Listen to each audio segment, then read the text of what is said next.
Acompáñenos de lunes a viernes en Contrastando Ideas Noticias con el doctor Julio Jiménez, con una batería de especialistas en materia fiscal, política,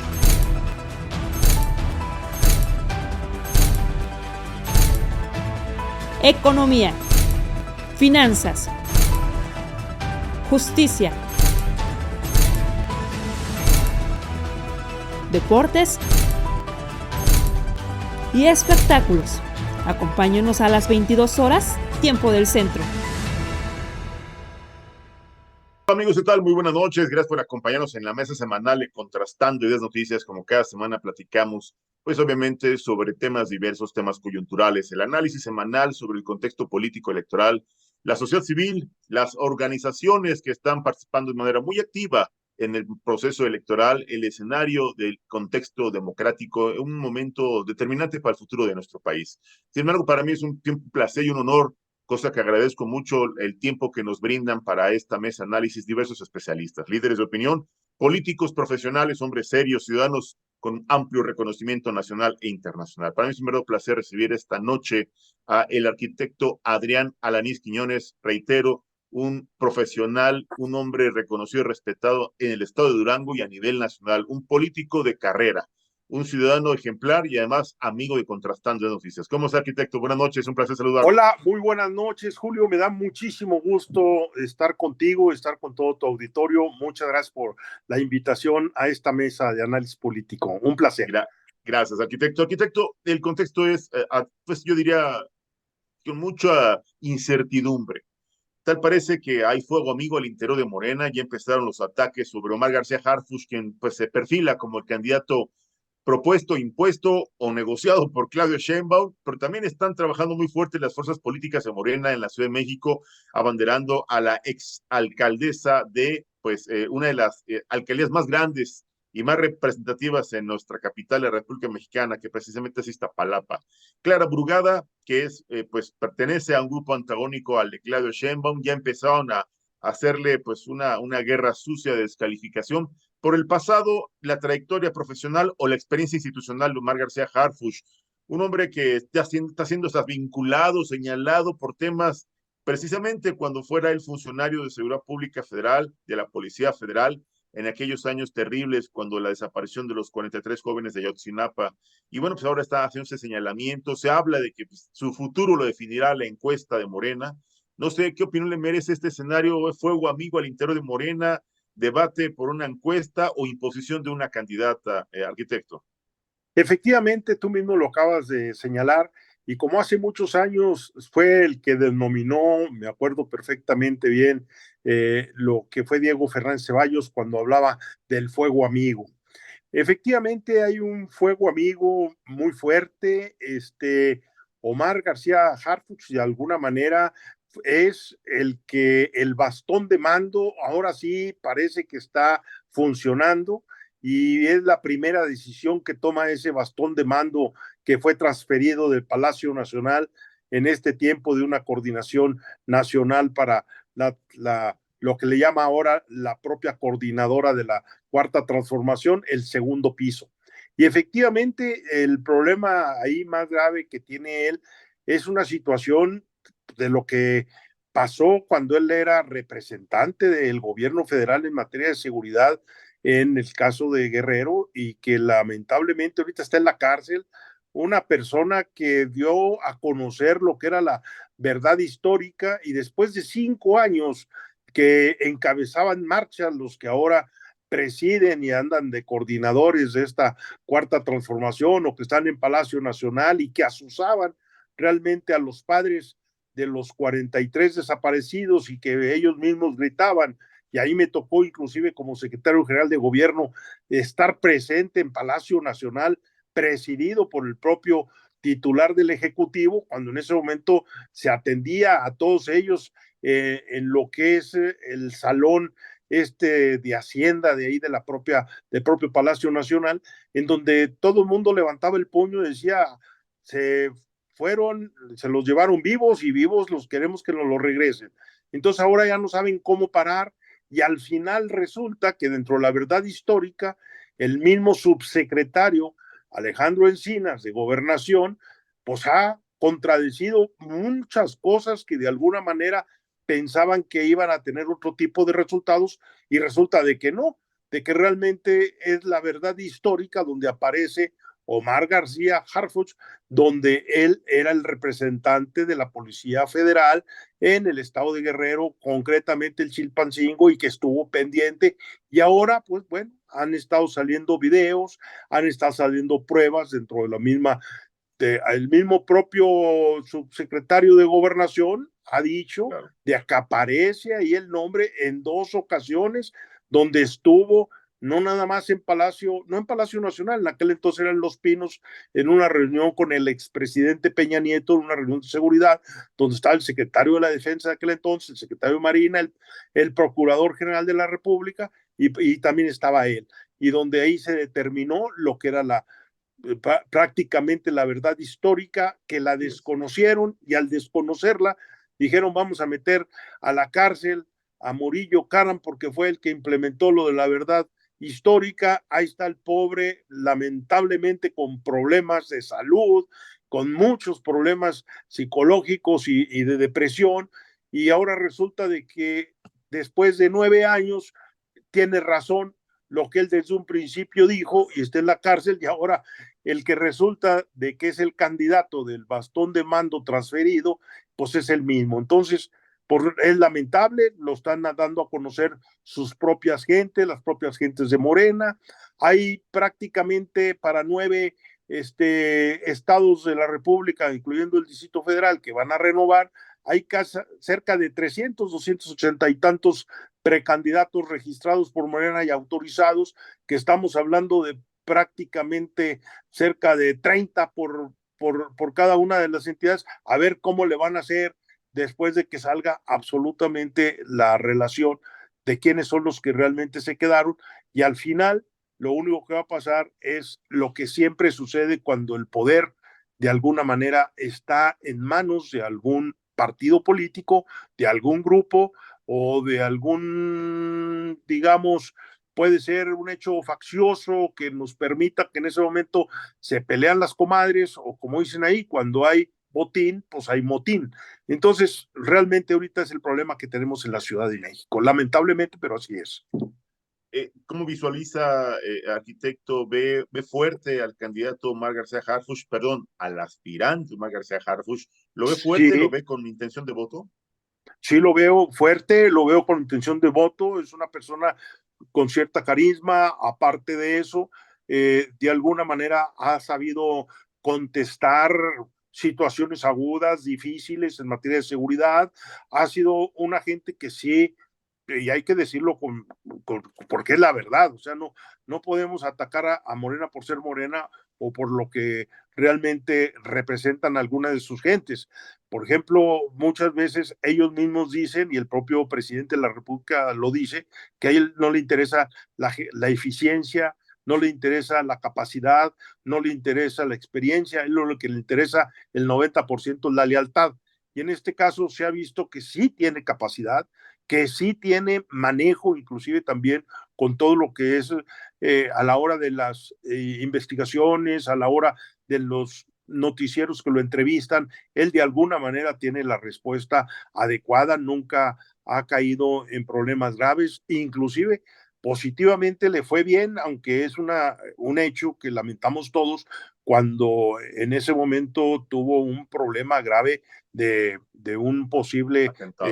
asesinato, secuestro o alguna situación que en determinado momento, qué bueno que se salvó, qué bueno que no hubo más allá, pero eso también le da ciertos puntos positivos hacia su imagen pública de que realmente es una víctima, y todos de alguna manera siempre apoyamos a las víctimas.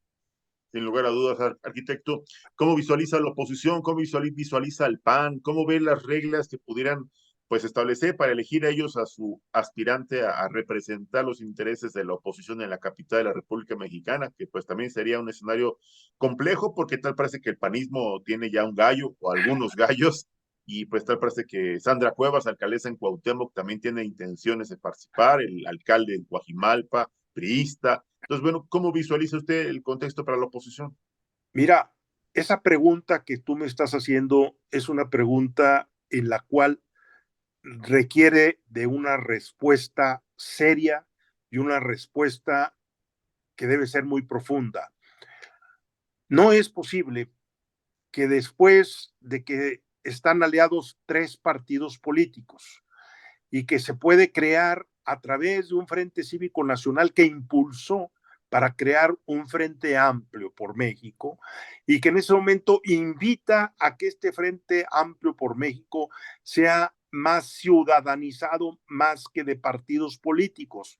Tenemos 98 millones de electores en este país y los partidos políticos nada más representan 6.444.000 militantes. Por lo tanto, hay 92 millones que están registrados en el Instituto Nacional Electoral, que son ciudadanos. Entonces, a raíz de eso, el Frente Cívico Nacional aportó para que los ciudadanos, donde estaba Marco Antonio Baños, donde estaba la señora Latapé, donde estaba Alejandra, donde estaba muchísimos exconsejeros del IFE y del INE, y que lograron hacer un gran y excelente diseño de lo que podría realizarse para tener un candidato o un aspirante o lo que es una coordinadora, que así resultó para lo que es el Frente Amplio, que resultó ser Xóchitl Gálvez. Xóchitl Gálvez no era representante ni del PRI, ni del PAN, ni del PRD, no era realmente la favorita de ninguno de esos partidos.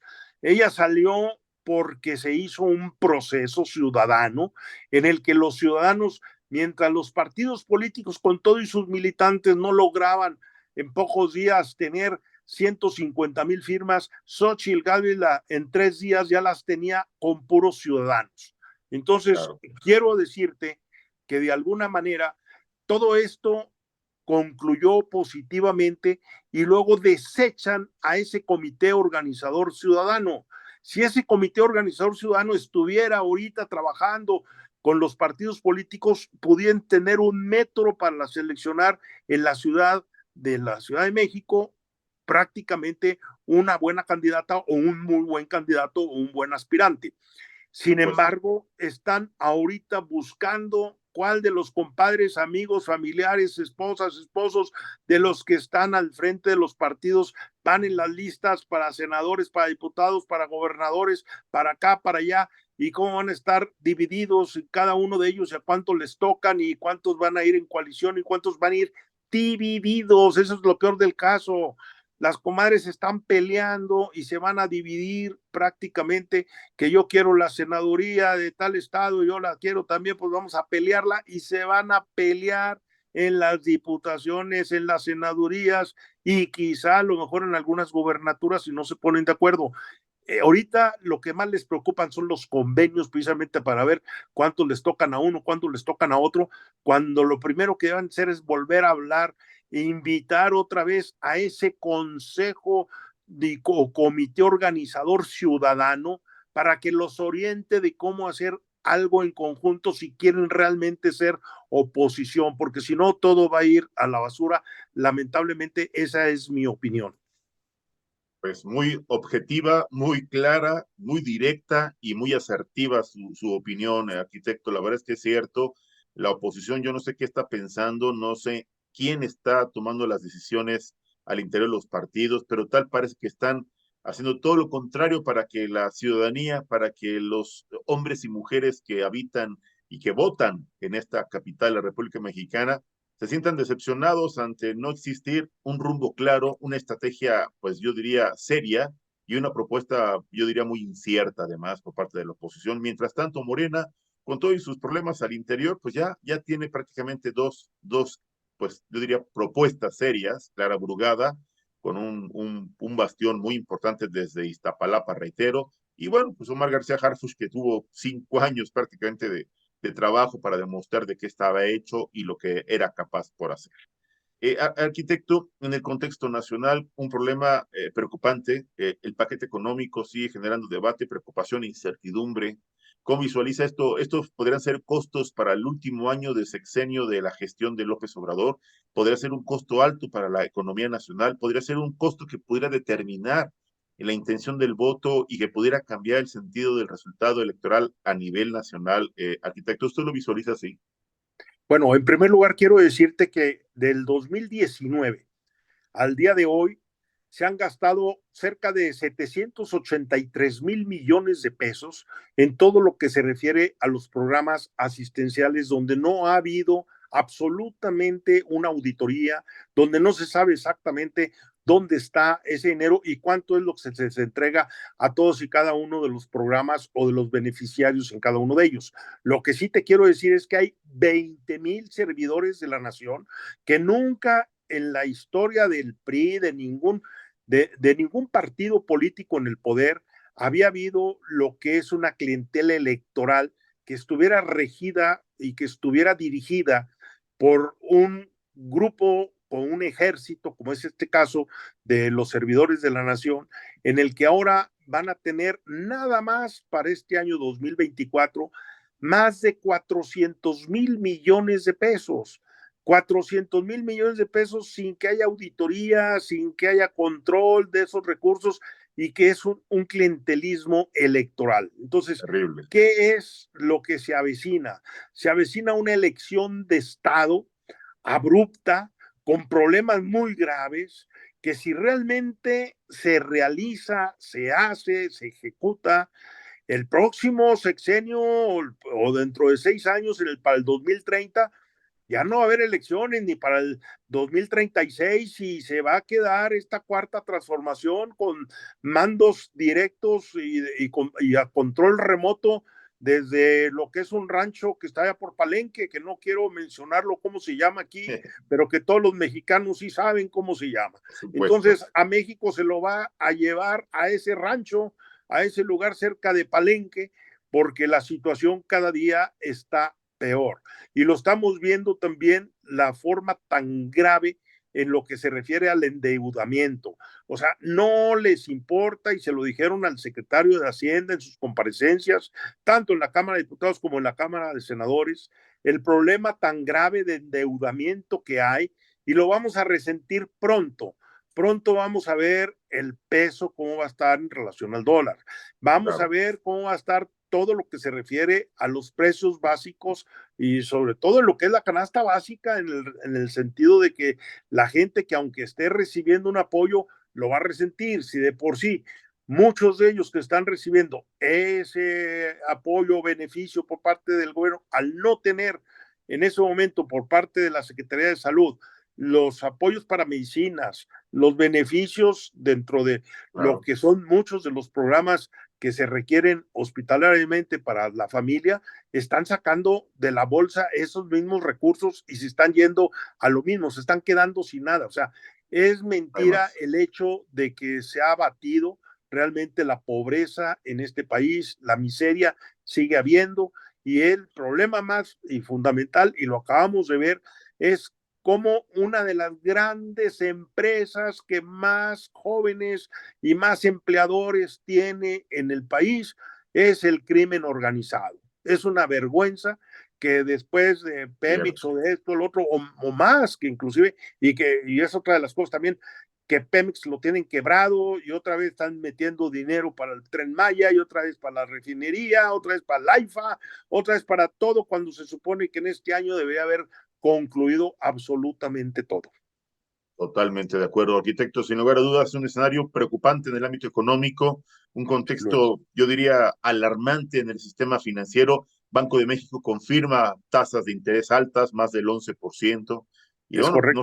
no sé si el bolsillo, no sé si la economía, no sé si el sector empresarial estén preparados para aguantar un año más y un sexenio más de ocurrencias, de robo, de opacidad, de mentiras, de inseguridad, de violencia, de corrupción, de abuso de poder y de autoritarismo. No lo sé, no quiero ver un México sumido en ese contexto, como ya están otros países de Centroamérica. La verdad es que es algo que los mexicanos deberían reflexionar, que el grueso de la población que hoy son beneficiarios de programas sociales y que tienen vendida su voluntad o el voto, deberían pensar porque este derecho del programa social ya está contemplado en la ley, es un derecho constitucional. Nadie Es se los va correcto. a quitar, nadie se los quitaría, pero sí deberían razonar un poquito más sobre esta decisión final de la elección presidencial. Arquitecto, como siempre, es un verdadero placer platicar con usted. Yo quiero agradecerle especialmente estos minutos. Sé que trae una agenda de trabajo muy saturada, sé que está de viaje en este momento, cosa que reitero y le agradezco mucho, sinceramente. ¿Algo más que desee agregar ya para cerrar esta entrevista de esta semana, arquitecto, para las Bueno, próximas conclusiones? quiero decirte que para mí fue un placer estar en estos días aquí en la Ciudad de México, primero por la entrega de los Premios Nacionales de Ingeniería y Arquitectura, donde formo parte de la mesa directiva de la Asociación de Ingenieros y Arquitectos de México, que fue fundada en 1868, desde la época de Benito Juárez, y Claro. siendo presidente Adolfo López Mateos, fue a quien nos pidió que esta asociación sea la que entregara precisamente los Premios Nacionales de Ingeniería y Arquitectura cada año. Y estamos por salir a Guadalajara, donde vamos a celebrar también lo que es el Día Nacional del Arquitecto, que es el 1 de octubre, donde me tocó a mí también como senador de la República promover el punto de acuerdo para que se decretara la fecha del 1 de octubre como Día Nacional del Arquitecto. Se van a cumplir 19 años este 1 de octubre, en donde nos festejamos como arquitectos y lo vamos a hacer a nivel nacional. Primero vamos a estar en la Cámara de Diputados del Estado de Jalisco y posteriormente en el Teatro de Degollado, ahí con todas las autoridades estatales, municipales y todas las asociaciones de colegios de arquitectos, Claro. que en Jalisco son más de 30, las que hay de diferentes colores y sabores. Entonces estaremos por allá festejando y muchas gracias por tu tiempo, por tu espacio y saludo a todo tu auditorio. Gracias, arquitecto. Pues, por favor, le expresamos nuestro sincero reconocimiento, nuestra felicitación para este 1 de octubre, Gracias. pues que lo celebre y que lo festeje en compañía de todos los amigos, colegas y compañeros de profesión que hacen honor y orgullo de esta, reitero, noble profesión para nuestro país, la de los arquitectos e ingenieros. Arquitecto, le mando un fuerte abrazo, le deseo un excelente fin de semana. Nos vemos el próximo viernes para seguir analizando el escenario, el contexto político electoral. ¿Qué le parece? Muchas gracias y muy buenas noches. Muy El amable. arquitecto Adrián Alemis Quiñones, aquí en Contrastando las Noticias.